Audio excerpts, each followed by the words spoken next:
अस्सलाम वालेकुम। जैसा कि आपको वीडियो के टाइटल से ही पता चल गया होगा कि आज हम क्या बात कर रहे हैं।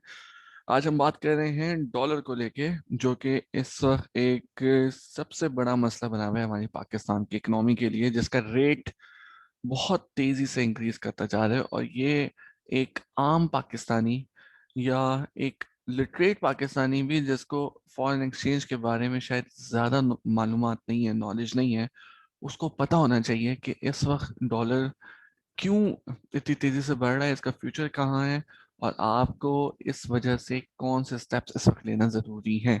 अगर आप वो स्टेप नहीं लेंगे तो शायद आप फाइनेंशियली जो खुद को बहुत स्टेबल समझ रहे हैं, तो आने वाले कुछ दिनों में आप इतने स्टेबल ना रहें। वो क्यों, वो हम इस बारे में बात करते हैं।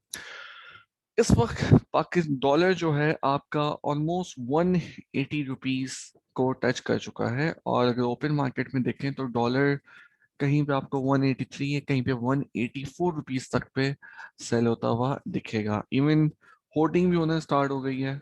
और इस बारे में ये भी पहले बात हुई थी कि डॉलर का रेट कम हो जाएगा, क्योंकि आने वाले दिनों में हमें सऊदीया से और आईएमएफ से कुछ पैसे मिलेंगे, जिसकी वजह से डॉलर का रेट कम होगा। लेकिन डॉलर जो है वो बहुत तेजी से बढ़ता जा रहा है, और अब वो रोज बरोज एक नए रिकॉर्ड कायम करता जा रहा है। तो इसकी वजह क्या है? तो इसकी सबसे जो बड़ी वजह है वो ये कि जब आईएमएफ से पाकिस्तान के मुज़ाकरात शुरू हुए थे, तो आईएमएफ ने एक शर्त रखी थी कि आप डॉलर को फ्री फॉल छोड़ देंगे। फ्री फॉल का मतलब है कि डॉलर को अपनी जगह खुद बनाने देंगे। इसकी वजह क्या होती है? अगर एक इकोनॉमिक पॉइंट ऑफ व्यू से अगर आप देखें, अगर आपने माशियात पढ़ी है, इकोनॉमिक्स पढ़ी है, तो एक तो थ्योरेटिकल बैकग्राउंड होता है। इसका थ्योरेटिकल बैकग्राउंड ये है कि डॉलर जिस मुल्क में इंपोर्ट्स ज्यादा हो रही हैं, बाहर से ज्यादा चीजें परचेज करी जा रही हैं और फिर उनको पैसे दिए जा रहे हैं, तो जितना ज्यादा वो इंपोर्ट करेंगे उतना ज्यादा डॉलर ऊपर जाएगा। और फिर एक वक्त आएगा कि वो सेल परचेज करना छोड़ देंगे, और उस मुल्क के जो लोग होंगे वो उसको एक अपॉर्चुनिटी समझेंगे और उस मुल्क में उसकी प्रोडक्शन का आगाज करेंगे। लेकिन अनफॉर्चुनेटली हमारे मुल्क में ऐसा नहीं हो रहा। हमारे मुल्क में ऐसा क्यों नहीं हो रहा? क्योंकि imports day by day increase होती जा रही है। आपका इंपोर्ट बिल इंक्रीज होता जा रहा है, इररेस्पेक्टिव के डॉलर का रेट भी इंक्रीज हो रहा है। जो चीज पहले वो $100 की ले रहे थे, इस वक्त $110 की मिल रही है। स्टिल दे आर परचेजिंग, क्योंकि पाकिस्तान में कोई शायद ऑप्शन नहीं है उनके पास परचेज करने का। तो डॉलर दिन ब दिन पाकिस्तानी रुपी को गिराता जा रहा है। और अभी दूर दूर तक इसके कोई आसार नहीं है कि डॉलर किसी भी वजह से रुक सके, क्योंकि यहाँ पे पाकिस्तान ने आईएमएफ से किसी हद तक डील कर ली है। इसमें वो डॉलर को पैक नहीं कर सकते, डॉलर को फिक्स रिजिम में नहीं लेके आ सकते, तो ये फ्लोट करता रहेगा। और जहां तक मुझे नजर आ रहा है, ये जनवरी में एटलीस्ट 190 टू 195 तक ट्रेड हो रहा होगा। अब इस वक्त एक आम पाकिस्तानी को क्या करना चाहिए, जिसके पैसे उसके पास बैंक अकाउंट में हैं, या जिसके पैसे उसके पास उसकी जेब में मौजूद हैं? तो मेरा तो एक मशवरा ये है कि अगर आप डॉलर परचेज कर सकते हैं तो आप डॉलर परचेज करें। लेकिन जो दूसरा अहम काम है, आप उस डॉलर को अपने पास हार्ड कैश में ना रखें, एक फॉरेन करेंसी अकाउंट ओपन करवाएं, और आप उसमें वो जो अमाउंट है उसको डिपॉजिट करवा दें।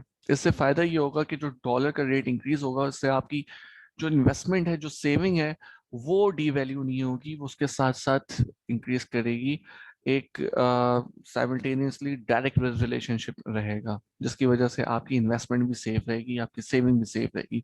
लेकिन अगर आज आपने पाकिस्तानी 10 लाख रुपए रखे हुए हैं, और कुछ अर्से बाद डॉलर 180 से 200 का हो जाता है, तो वो 10 लाख रुपए आपके पास, अगर उसकी वैल्यू देखें तो वो शायद 9.5 लाख या 9 लाख 40, 9 लाख 30 हजार रुपये बचेगी। तो देखने में वो 10 लाख रुपए होंगे, लेकिन आप उसमें वो चीज़ परचेज नहीं कर सकेंगे जो आप उस वक्त कर सकते थे जब डॉलर 180 का था। सो जब आप किसी बैंक अकाउंट में कोई डॉलर डिपॉजिट करवाएंगे, तो उससे दूसरा फायदा ये होगा कि हमारे अपने मुल्क के डॉलर के रिजर्व भी सेम ही रहेंगे। आप इस फॉरेन करेंसी एक्सचेंज से डॉलर परचेज करके घर पे ले आके रख देते हैं, इससे एक्सचेंज रिजर्व जो हैं वो डिस्टर्ब होते हैं। लेकिन वही अगर आप बैंक में रख देंगे तो एटलीस्ट रिजर्व डिस्टर्ब नहीं होंगे, बैंक के रिजर्व भी काउंट होते हैं फॉरेन एक्सचेंज में। तो तो उसमें बहुत से बैंक्स हैं। अगर आप सर्च करेंगे तो आपको पता चला जाएगा। और इसी वजह से जो महंगाई भी बढ़ती जा रही है, क्योंकि डॉलर्स हम बहुत सी चीज़ें बाहर से इंपोर्ट करते हैं और एक्सपोर्ट तो हमारी इतनी है नहीं। तो कोई भी अच्छा बैंक चूज कर लें। ये एक मिजान बैंक का एक है, जिसमें डॉलर में आपको हलाल मुनाफा भी मिल सकता है। आप इधर भी अपने डॉलर सेव कर सकते हैं। इसके अलावा फॉरेन करेंसी अकाउंट डिफरेंट और बैंक्स में भी है, बैंक इस्लामी में भी है, स्टैंडर्ड चार्टर्ड में भी है, डिफरेंट बैंक है, लेकिन सबकी अपनी अपनी शराइत है। तो मेरा ये मशवरा है कि फिलहाल आप अपनी जो सेविंग्स है उसको डॉलर्स में कन्वर्ट करके सेव कर लें किसी फॉरेन करेंसी अकाउंट में, ताकि आने वाले दिनों में आपकी जो सेविंग्स हैं वो डीवैल्यू ना हो। तो हम सब दुआ करते हैं कि आने वाले दिन पाकिस्तान के लिए अच्छे हों, हमें अच्छी खबरें मिलें। लेकिन फिलहाल डॉलर को लेके मैं इस वक्त जो एंटिसिपेट कर रहा हूँ उसको फिलहाल रोकना बहुत मुश्किल है। शुक्रिया। अल्लाह हाफिज।